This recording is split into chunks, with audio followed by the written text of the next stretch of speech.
from Kansas State University. This is Agriculture Today. Eric Atkinson with you.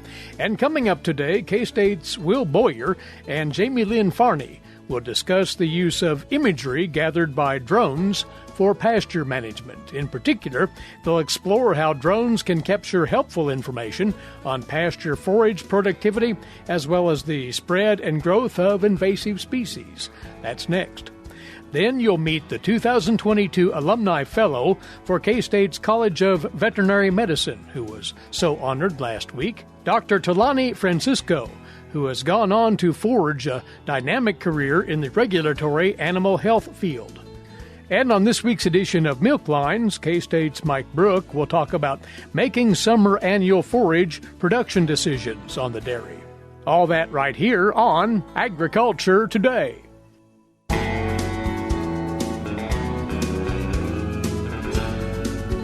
You're tuned in to Agriculture Today. Welcome. Well, when used skillfully, drones can capture images that offer different and useful perspectives on farm and ranch land cover. In the case of pasture management, those images can prove quite valuable in tracking forage availability and even invasive species.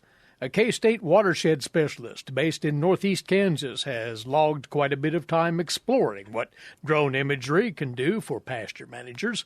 Will Boyer was the guest on the latest Dr. J's Beef podcast, hosted by K-State beef systems specialist Jaymelynn Farney.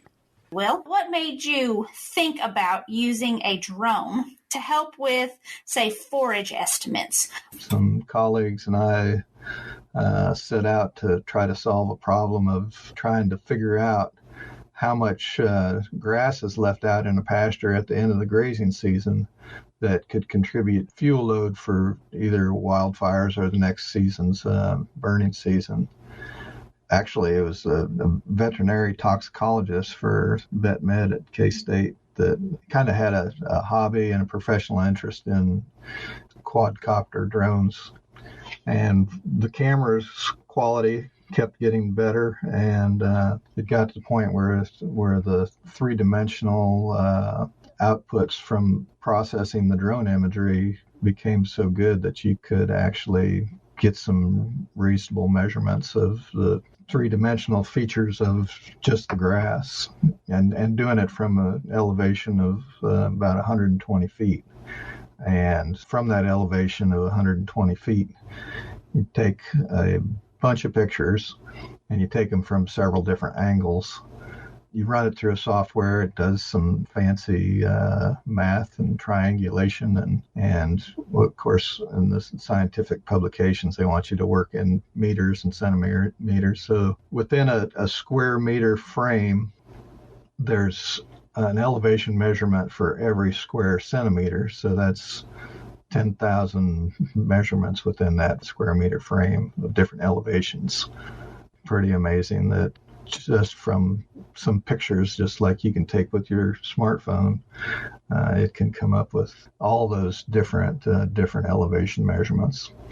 And for those of you listening in podcast land, the elevation part was real clear to me because I get to see the slides and other visuals that Will has. But how does the elevation actually correspond into some form of a biomass measure? So, yeah, the through-range land research for, I don't know how far back, there was a gentleman from actually the biology department at K-State named Robel. And he was one of the leaders in establishing that, at least in grass-dominated prairie areas, there's a relationship between the height of the plants and the biomass of the grass. And in extension, we've used grazing sticks quite a little to help people look at how much forage is available, and how much maybe forage you need to leave at the end of the grazing period in order to leave enough grass there to soak up the sun and create carbohydrates to feed the roots to give you good grass the next year. That's very interesting. And, so when you kind of talk about use of drones for the forage side, so you kind of talked about the biomass component. What else can you use the drones for to help you with some of your pasture management tools?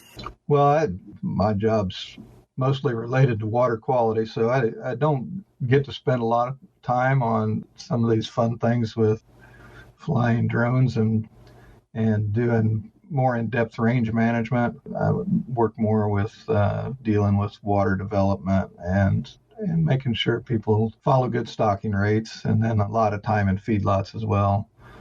So I've just kind of dabbled a little bit in using the drones for different types of range management applications. One of the other ones, besides the biomass that I've played with a little bit, is a system for monitoring changes in species frequency within a given area. And it's a tool that was developed by USDA ARS, Agricultural Research Service, and it's called sample frequency. And what you basically do is you take some pictures, you get photos covering the entire extent of a pasture, and then you run these photos through a software where you manually, visually identify down to, a very fine scale, a point. So this software that you run your series of photographs covering the entire pasture through is called sample frequency. And what it does is it helps you identify how frequently a species occurs within a given area. And the two species that I was examining were soapweed and eastern red cedar. And without being able to show you, it's not real easy to describe, I guess, but it basically helps you count, like in this case, it was 500 square meters, 1,500, 2,000 square meter frames. What percentage of those frames had those species within it? And then it gives you a starting place to monitor from. So kind of a starting place for me to be able to monitor my pastures in the future based on how frequently those two species occur within frames of designated sizes. And the species frequency that you'd mentioned, you looked at that yucca and the cedar, and, both of those had some specific environmental or animal type of environmental concerns too. So for this frequency, you mentioned earlier that you used them because they were bigger and easier to see off of your images. Do you think with some time and effort, we can go down to some other plants that we want to monitor, such as like Cerisa lespedeza, and be able to use that with this technology? Well, yeah, you absolutely can. It was actually developed using like a normal 35 millimeter DSLR camera mounted on a rack that was only like maybe from 10-foot elevation, and I was doing it from 120 feet. If the quality of the cameras keep getting better, you could probably do it with drones as well. And actually, this kind of segues into the next software that I've used with the drone imagery, and it's called Sample Point. In order to make it work, I had to fly quite a little bit lower. It basically looks at a grid of specific locations within a picture, and you identify maybe 100 different points within a picture, and you identify whether that specific point within the picture is, in my case, I was just doing, was it vegetation or bare ground? And it didn't matter whether it was green vegetation or dead vegetation. I used the drone and flew probably at maybe 20 feet, and then I compared that to just laying a 100-foot tape measure across the ground and standing directly above each 1-foot mark and identifying. And I was always on the right-hand side of the tape measure, and where that line was straight up and down above, was it bare ground or was it vegetation? Using both of those techniques, I got basically the same answers. I was just done one time. I did like 400 points using the drone imagery, and then the 100 points on the tape measure. But yeah, it's another tool, and the quality of the photography is key to it. If you're wanting to do something like this with the drone, you need to have one that has a really good camera. That's a pretty important piece of it. But these same techniques are used with regular cameras, but taken from ground level.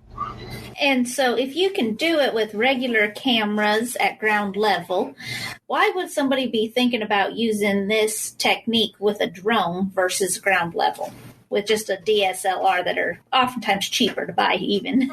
Well, yeah, it kind of depends on what your objective is and what species you're looking at. If you're looking at brush species and you're working at the whole pasture scale, the drone allows you to get imagery that covers the entire pasture.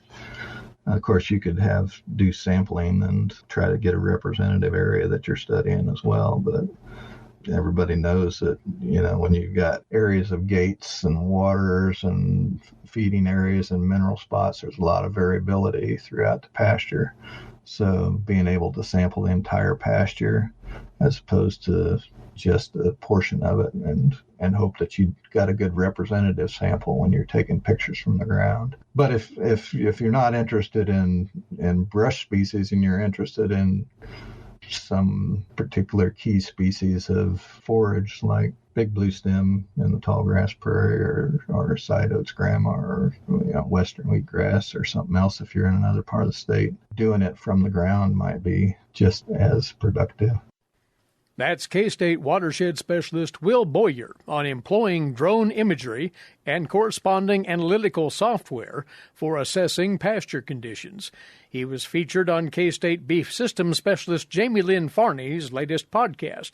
Take in that entire conversation, during which they also discuss, among other things, using trail cameras to monitor fence water gaps.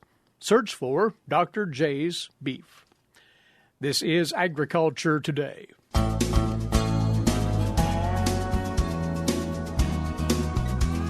Agriculture Today continues now, and once more, the colleges that make up Kansas State University each honored one of their own last week as 2022 Alumni Fellows, chosen for this high recognition based on their distinguished career accomplishments in their chosen fields.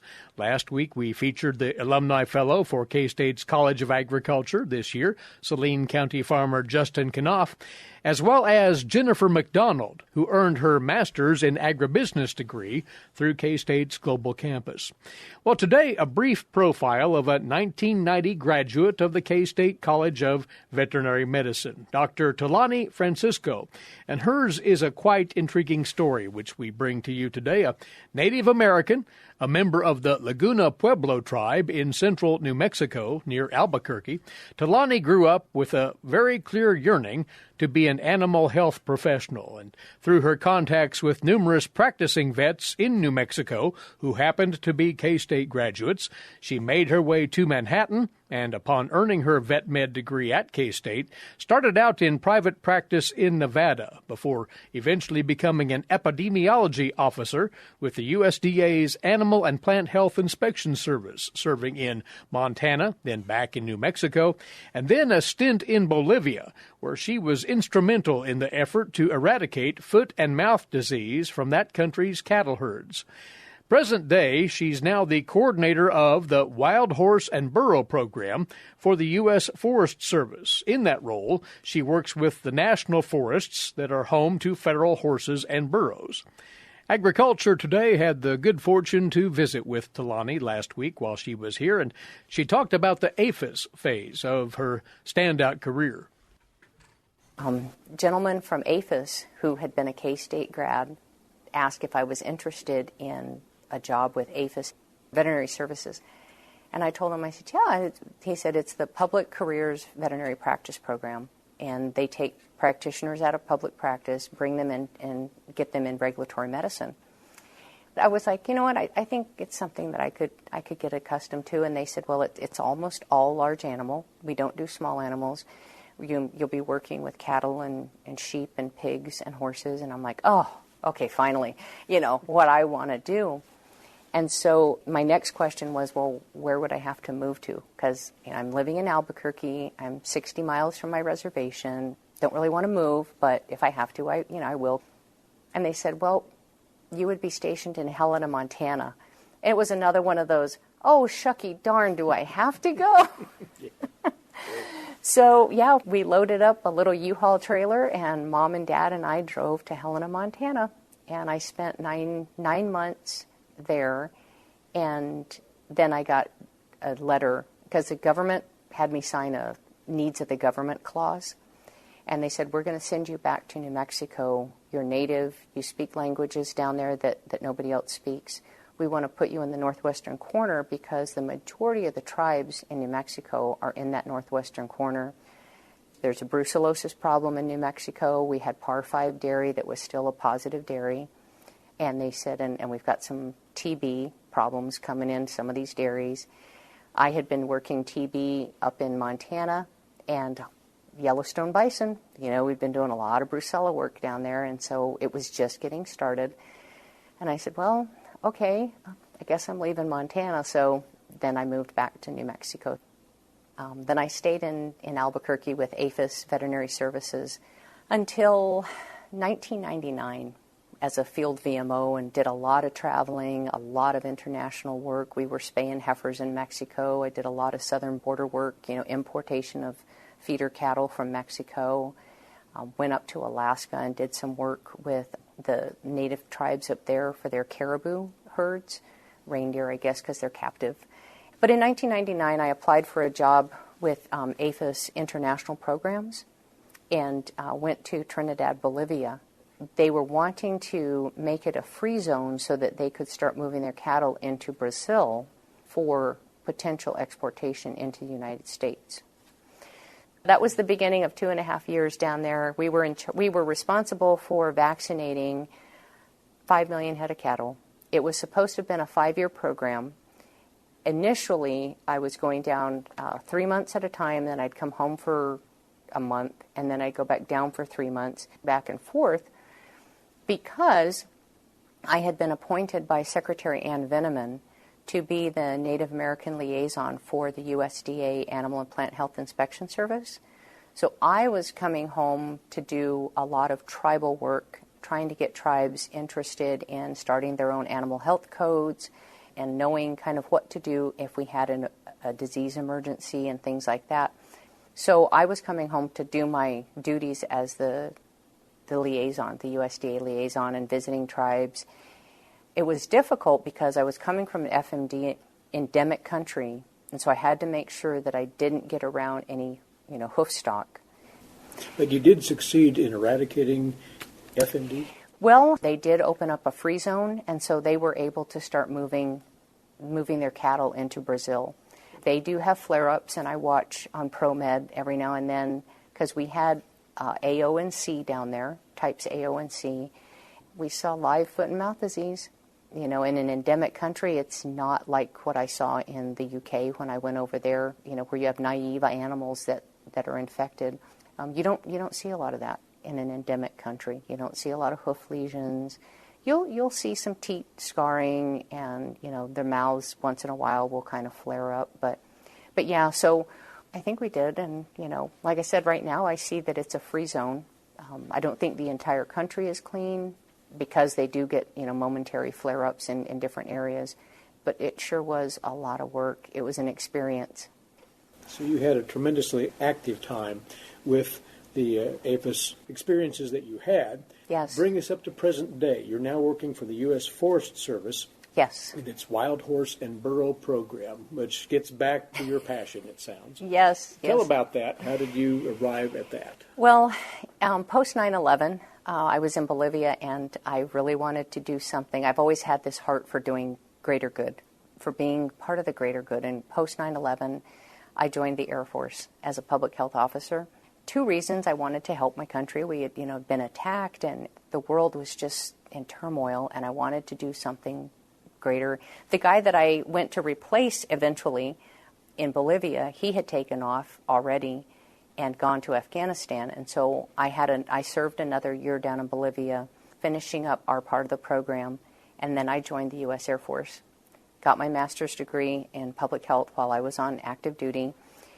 When I separated, I went back to the U.S. Animal and Plant Health Inspection Service, this time as an epidemiologist, and I was really loving it, just having a great time. I was stationed in Aurora, Colorado, and got to know Colorado just and the people and the ranchers out in eastern Colorado just love it.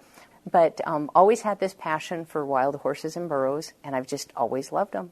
And in 2017, I put in for an outreach that the Forest Service put out for a wild horse and burro coordinator.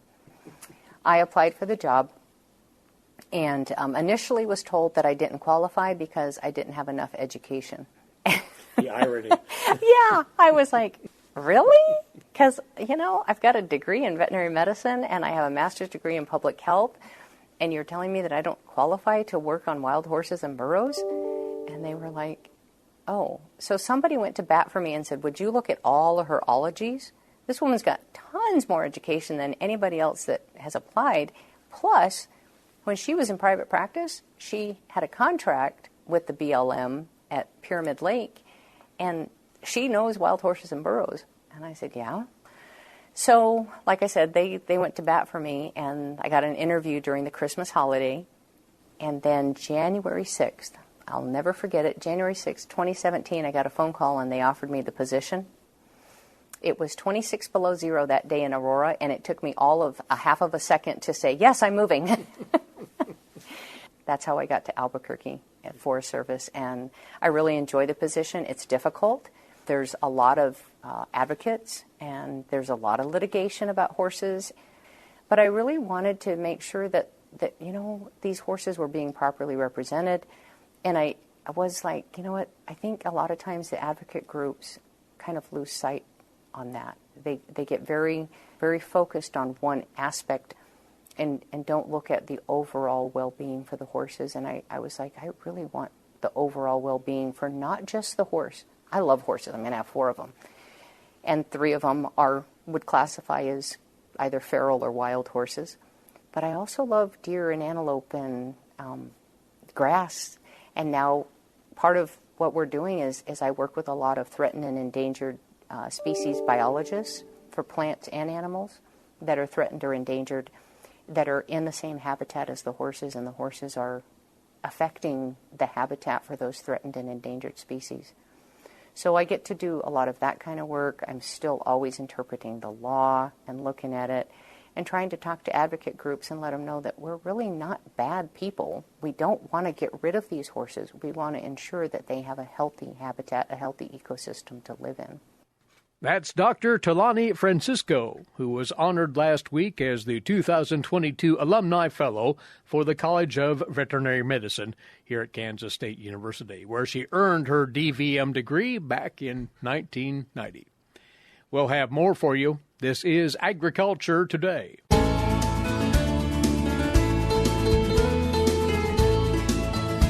You are tuned in to Agriculture Today, and next up, this week's Milk Lines, featuring K-State Research and Extension dairy specialist Mike Brouk, and thinking ahead and not all that far to the summer forage production season. Mike saying this week that you dairy producers should be weighing all your options given the outlook for a dry late spring and summer. Mike? Today I'd like to visit with our Kansas dairy producers concerning some forage options for the upcoming summer. I know many of you are concerned about the dry weather that we've had so far this spring, and as we look into the summer, what does that mean for forage production?